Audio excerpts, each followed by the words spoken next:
नमस्कार सभी मध्य प्रदेश लोक सेवा आयोग के समस्त विद्यार्थियों का आप सभी का हार्दिक हार्दिक स्वागत है मेरे इस YouTube चैनल आशुतोष सोनी पर। मेरा नाम आशुतोष सोनी है। जैसा कि आप जानते हैं MPPSC 2025 अभी कुछ ही दिनों के बाद 16 फरवरी को आयोजित की जा रही है। मेरा एक छोटा सा प्रयास आप सभी की तैयारी को और उन्नत बनाने के लिए हम आज से यूनिट 10 के कुछ टॉपिक्स कवर कर रहे हैं। जैसे हमारा पहली जो क्लास है ये भील जनजाति से संबंधित है। तो आइए भील जनजाति के बारे में जानते हैं। भील शब्द द्रविड़ भाषा परिवार के अंतर्गत कन्नड़ के भील शब्द से बना है, जिसका अर्थ होता है धनुष। एक महान व्यक्ति थे टालमी। टालमी ने इन्हें तीरंदाज कहा है और कर्नल टाड ने इन्हें क्या कहा है, वन पुत्र कहा है। बात की जाए मध्य प्रदेश में भील कहाँ रहते हैं, उससे पहले हम बात कर लें भारत में कहाँ कहाँ रहते हैं। तो भारत में इनका जो निवास है वो कहाँ है, मध्य प्रदेश में है, राजस्थान में है, गुजरात में है और महाराष्ट्र में है। ये 4 जगहों पर इनका निवास स्थान है। मध्य प्रदेश की बात की जाए तो मध्य प्रदेश में कहाँ इनका निवास स्थान मिलता है हमें देखने को, तो झाबुआ है, पश्चिमी निमाड़ है, धार है और रतलाम में, यहाँ हमें इनका निवास स्थान देखने को मिलता है। जो मध्य प्रदेश की सबसे बड़ी जनजाति की बात की जाए तो मध्य प्रदेश की सबसे बड़ी जनजाति कौन सी जनजाति है, भील जनजाति है, जो मध्य प्रदेश की सबसे बड़ी जनजाति है।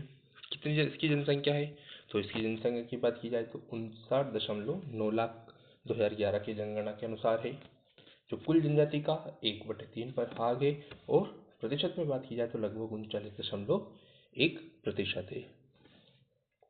आगे बात करते हैं सबसे ज़्यादा कहाँ पाई जाती है। सबसे ज़्यादा पाई जाती है धार जिले में, लगभग 12 लाख पाई जाती है। इसके अलावा और भी जिले हैं, जैसे हम बात करें बड़वानी, खरगोन, झाबुआ, यहाँ की जनसंख्या है वो 5 लाख से अधिक है।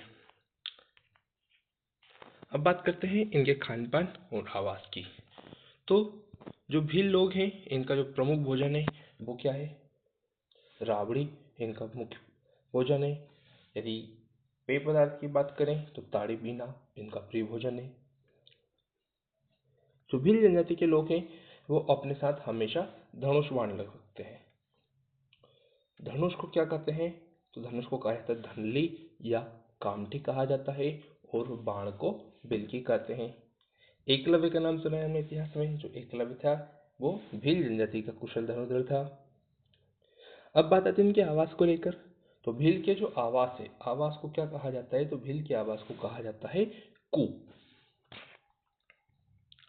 आगे बात करें, जो भील लोग हैं वो झोपड़े बनाकर रहना पसंद करते हैं। 4-5 झोपड़े के समूह को कहा जाता है फाल्या।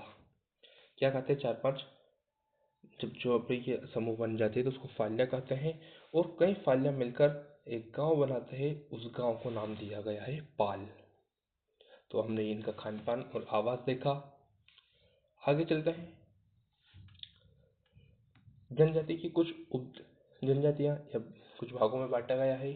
जैसे पहला देखा जाए तो भील जनजाति, फिर भिलाला, पाटलिया, राठ, 2 उपवर्ग हैं इनके, धानुकाव और नाइकड़ा।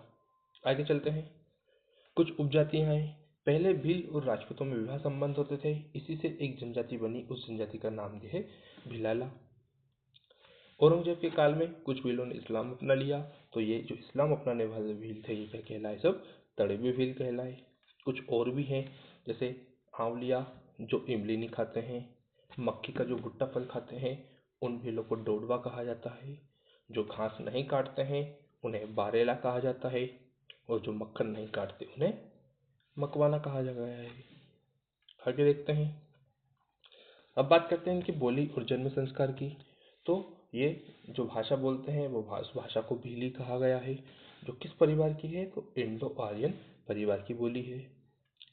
कुछ जन्म संस्कार की बात करें तो जन्म के 7वें दिन प्रसूता को हल्दी लगाकर स्नान कराया जाता है, जिसे क्या कहा जाता है, सांता कहते हैं।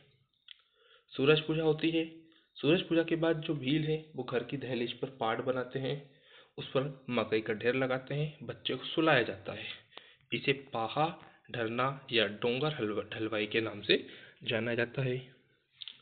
जब कोई भील वर्ष बालक 12 वर्ष का हो जाता है तो उसके दाहिने हाथ की भुजा और कलाई पर तपता हुआ तीर दागा जाता है, जिसे क्या कहा जाता है, डाम देना। ये कुछ जन्म संस्कार हैं। आगे बात करते हैं विवाह प्रथा की।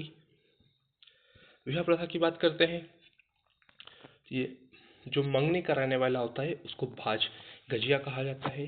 मांगने नहीं, मंगने लिखा हुआ है। लड़की वाले को दिया जाने वाला जो मूल्य होता है उसे वधू मूल्य कहते हैं या दापा कहा जाता है। ये ध्यान रखिएगा, दापा क्या होता है, तो वधू मूल्य को दापा कहा जाता है। लड़के वाले भी अनाज देते हैं, उसे सावा कहते हैं। लड़के वाले दावा पे अनाज देने जाते हैं, जिसे साऊं भरना कहा जाता है। विवाह का प्रारंभ हल्दी पीटी से होता है। दोनों पक्ष के लोग यानी वधु पक्ष और वर पक्ष के लोग काजल माता के देवरे पर विवाह का निमंत्रण देने जाते हैं। जब बारात आती है तो दुल्हन के रिश्तेदार बारातियों को दारू पिलाते हैं। जिस मटके में शराब ले जाते हैं उसे छाक कहा जाता है। ये ध्यान रखिएगा, जिस मटके में ले जाएंगे शराब उसे क्या नाम दिया गया है, शाब। आगे चलते हैं, अब बात करते हैं इनके विवाह की।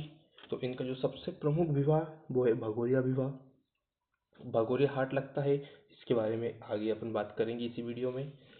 इसमें युवक युवती को गुलाल लगाकर विवाह कर लेता है। दूसरा विवाह है लुगड़ा लाड़ी। संबंध तय होने पर लड़के वाले लड़की के घर कपड़े ले जाते हैं और दोनों का गठजोड़ कर अपने साथ ले आते हैं। आई भरायन, ये भी एक प्रकार का विवाह है।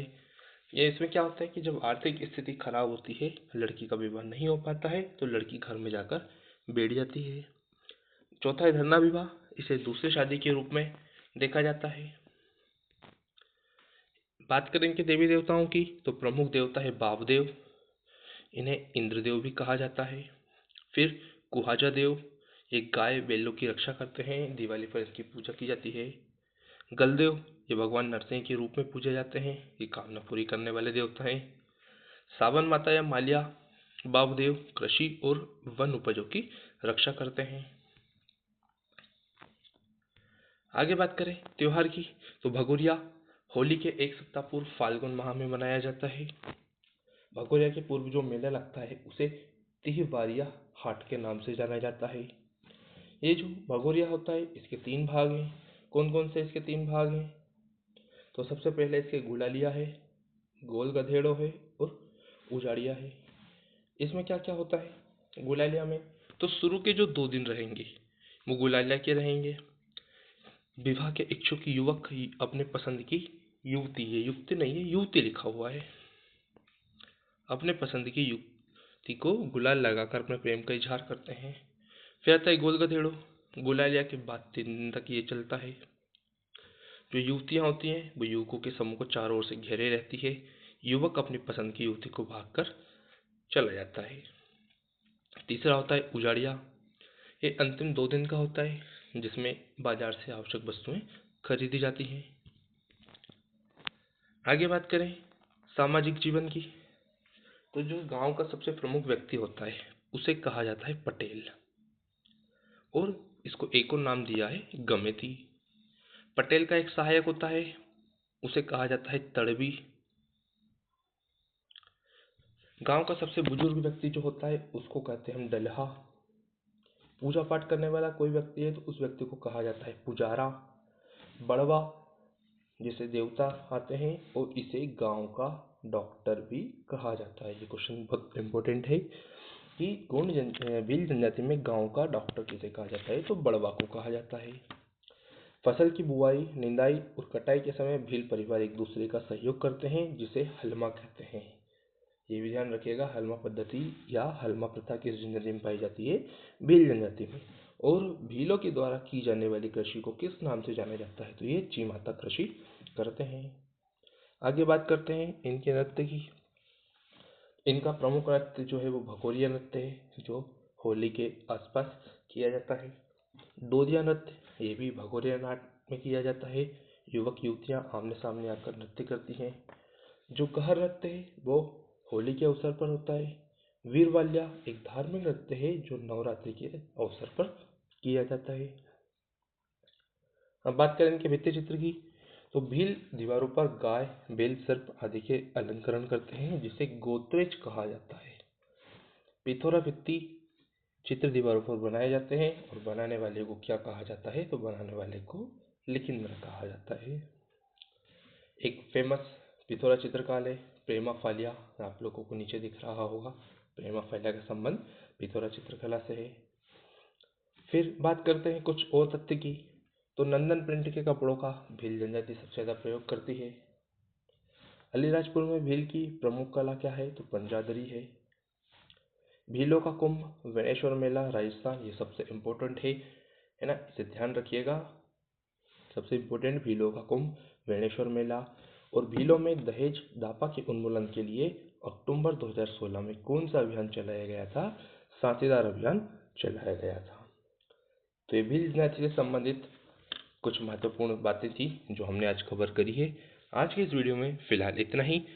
कल मिलेंगे एक फिर नई वीडियो के साथ, तब तक अपनी पढ़ाई को जारी रखिएगा। धन्यवाद।